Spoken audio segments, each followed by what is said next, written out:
Hey guys, what's up? Welcome back to another video here on English Tips. E no vídeo de hoje nós vamos falar sobre algumas diferenças entre o inglês britânico e o inglês americano.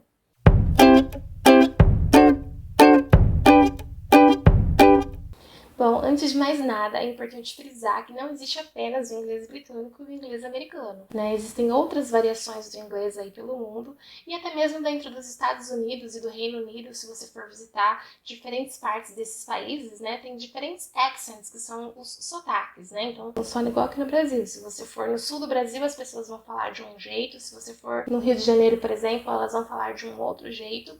E não tem aí uma barreira na comunicação, não é como se ninguém se entendesse, né? É bem clara a comunicação, são apenas maneiras diferentes de conversar, né? E no inglês é a mesma coisa. Então vamos lá. Uma das principais diferenças, né? Uma das maiores diferenças é no accent, que na minha opinião é a mais notável. E, por exemplo, o the R sound, o som do R. Os americanos, eles pronunciam claramente a letra R nas palavras. Já os britânicos, eles não pronunciam a letra R, né? É uma pronúncia mais sutil. Então, por exemplo, a palavra carro, os americanos dizem car e os britânicos car. Father, father. Later, later. Park, park. Então tem essa diferença aí no som do R. Bom, além do R sound, nós temos o T sound. Os britânicos, eles pronunciam claramente a letra T nas palavras. E os americanos, eles não pronunciam. Sai mais como um som de R, talvez, aí. Então, por exemplo, a palavra manteiga. Os americanos dizem butter, os britânicos butter. Native, native. Water, water. City, city.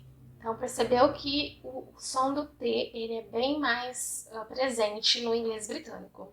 Bom, além dessas duas diferenças de som aí, nós temos the A sound, que é o som da letra A. No inglês americano, o A ele é mais aberto, né? O som do A é mais aberto. Então, por exemplo, half, half, class, class, Mary, Murray, certo? Além dessas diferenças no accent, nós temos umas diferenças no spelling, que é a grafia das palavras, a escrita, né? Então, por exemplo, passado de alguns verbos no inglês americano, a gente forma acrescentando a letra ed no final, que são os verbos regulares. Já no inglês americano, a gente vai formar o passado desses verbos acrescentando a letra t.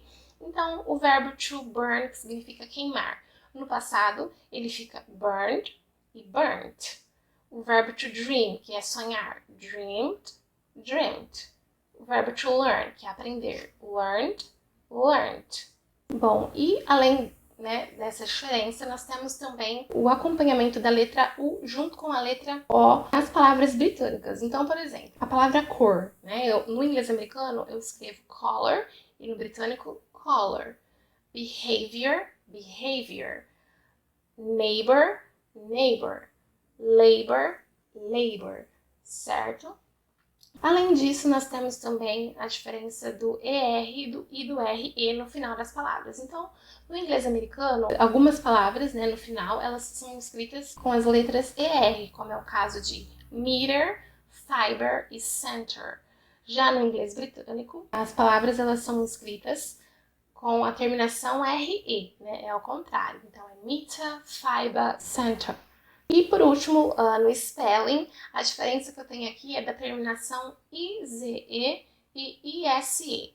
Então, no inglês americano, algumas palavras elas têm essa terminação de IZE, como é o caso de appetizer, organize, familiarize. E no inglês britânico, essa terminação é ISE, como appetizer, organize, familiarize, certo? Então, é só substituir aí a letra Z pela S. Bom, e por último, de diferenças aqui, eu separei algumas diferenças no vocabulary, né, que são as palavras. Tem bastante palavras que são diferentes umas das outras. Por exemplo, os americanos, eles usam pants e os britânicos usam trousers, que são calças. Os americanos go on vacation, enquanto que os britânicos go on holiday, que são férias. Os americanos comem french fries e os britânicos chips, que são batatas fritas. Os americanos usam sneakers e os britânicos trainers, que são tênis. Os americanos, eles estacionam o carro deles in a parking lot e os britânicos in a car park. Os americanos take the subway e os britânicos take the underground, que é metrô. Os americanos put their clothes away in a closet and Brits put their clothes away in a wardrobe, que é guarda-roupa. Bom, essas foram apenas algumas diferenças que eu separei, tem várias outras aí, né? As pessoas meio que ficam se perguntando, qual inglês que eu devo aprender? Qual inglês que é melhor? E não tem um inglês melhor que o outro. Cada tipo aí tem a sua particularidade, tem a sua característica própria. E você deve aprender aquilo que vai satisfazer a sua necessidade, né? Aquilo que você quiser aprender, né? Se você pensa, sei lá, futuramente em morar fora, na Europa, talvez, né? No Reino Unido, então talvez seja interessante você aprender o inglês britânico. Mas, por outro lado, se você quer aprender o inglês geral, né? Quer ser capaz de assistir um filme, uma série sem legenda, entender perfeitamente aí, ou até mesmo cantar a sua música favorita, entender a letra, talvez o inglês americano seja mais indicado para você. Mas não existe uma regra, a gente tem que aprender aquilo que a gente achar melhor, tá bom? Então é isso, eu espero muito que vocês tenham gostado, e se vocês gostaram, please deixe seu like e se inscreva aqui no canal se você ainda não é inscrito. E até a próxima, see you soon, bye!